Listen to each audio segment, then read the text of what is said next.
Hey everybody, I'm Tom Vasel, and welcome to Lookback. This is where I take a look at reviews that I did a year, 5 years, and 10 years ago. So last year, this week, I took a look at Downspin, which seemed like a cool game. I think I got it at Target or something, where you move gears and move stuff down. Almost no game at all.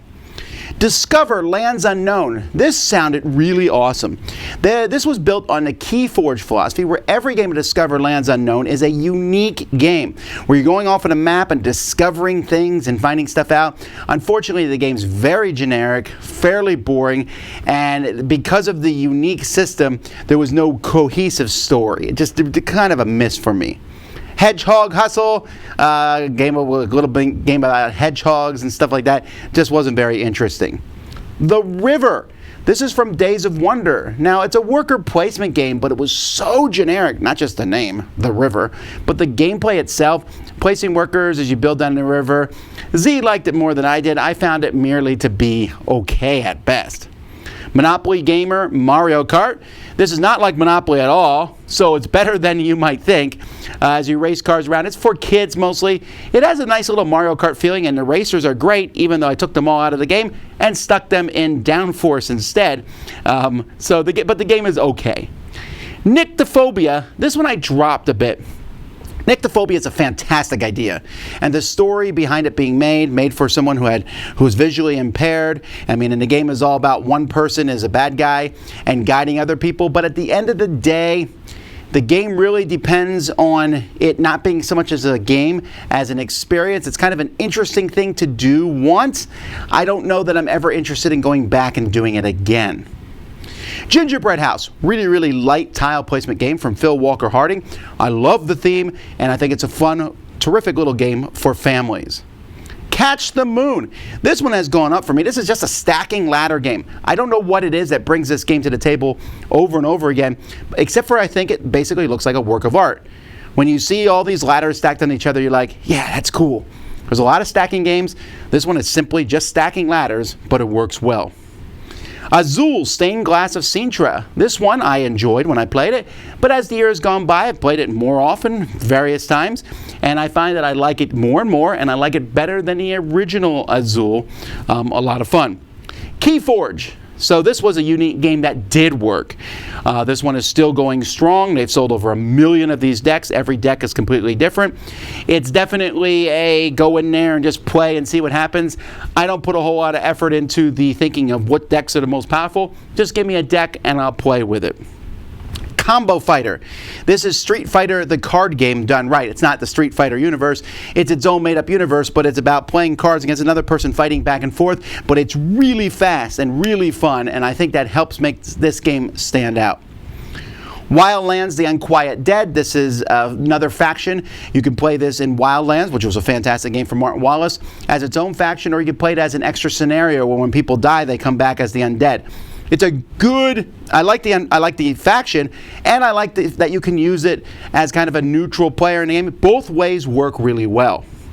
And then Raccoon Tycoon, this game just consistently does well. It is a game that I wasn't sure what I looked at. I was like, I don't know. We'll see how it plays. But it's a little stock market style game that's really accessible, really easy for people to get in. Highly recommend it.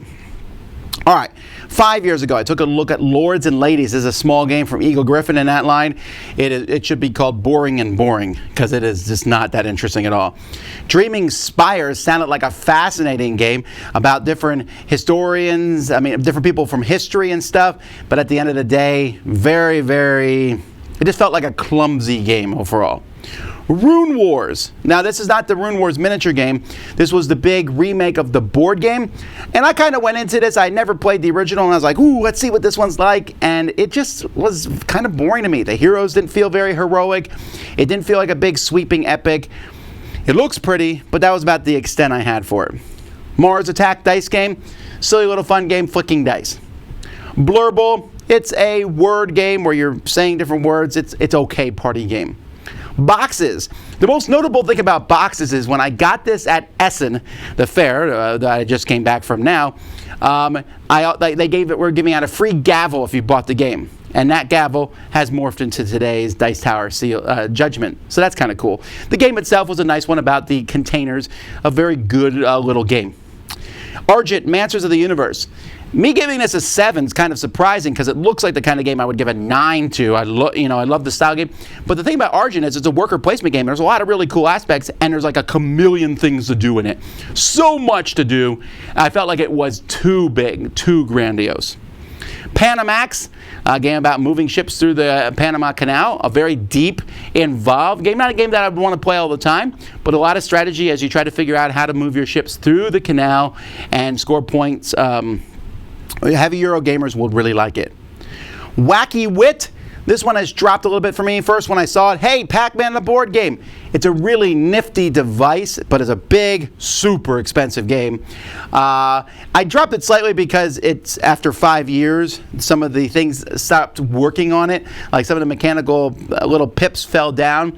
And at the end of the day, I don't even think Pac-Man is that interesting. But I like the concept of it, so it's still fun for a lark. Timeline Americana. All the Timeline games are great. This one focuses on American stuff. And then Zaya. Slight drop here, but I still think Zaya is a great game. It has been quite a while since I played it. I know that the expansion makes the game much, much better, and I think there's another expansion on the way. This sandbox style game, there isn't very many of them. This was very much kind of a wild game when it came out, in a sense that it felt like a Kickstarter game in a lot of ways, but I mean a lot of those things in a good ways, and so this one is still, it's unique, it's interesting enough to still be talked about today. All right, then we have 10 years ago, just a couple games. Ants for Queen and Colony. First time I ever went to Essen, found this game about ants. It's dropped a little bit now because there's so many other games about ants that are better that have come out, but this one was pretty neat, and I really like the pieces, and I like the idea of going out and trying to collect food and fight other ants. And then Dominion Seaside. This one, as you can see, the highest rating I can give it. It's not even my favorite Dominion set. That would be Dominion Prosperity, but it is my second highest, and Dominion is that amazing. If I was getting Dominion, I'd get the base game, I would get Prosperity, and I'd get Seaside. I wouldn't even hesitate. It is that good of an expansion. Adds duration cards, which are the best. Those are the reviews that I did a year, 5, and 10 years ago. I'm Tom Vasel. Until next time, you've been watching Lookback on the Dice Tower.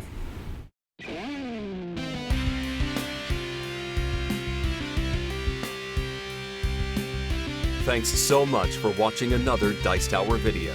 If you enjoy our videos, subscribe to the channel for more fun, comprehensive board game coverage. Also, consider joining us at one of our events. Come to Dice Tower Retreat, a small, intimate gathering where gaming is king. Join us for Dice Tower Cruise, the largest board game cruise. Attend Dice Tower West in Las Vegas for gaming fun on the West Coast, or Dice Tower East in Orlando in sunny Florida. Dice Tower Conventions, the friendliest gaming conventions on Earth. I'm Eric Summerer, and you've been watching The Dice Tower.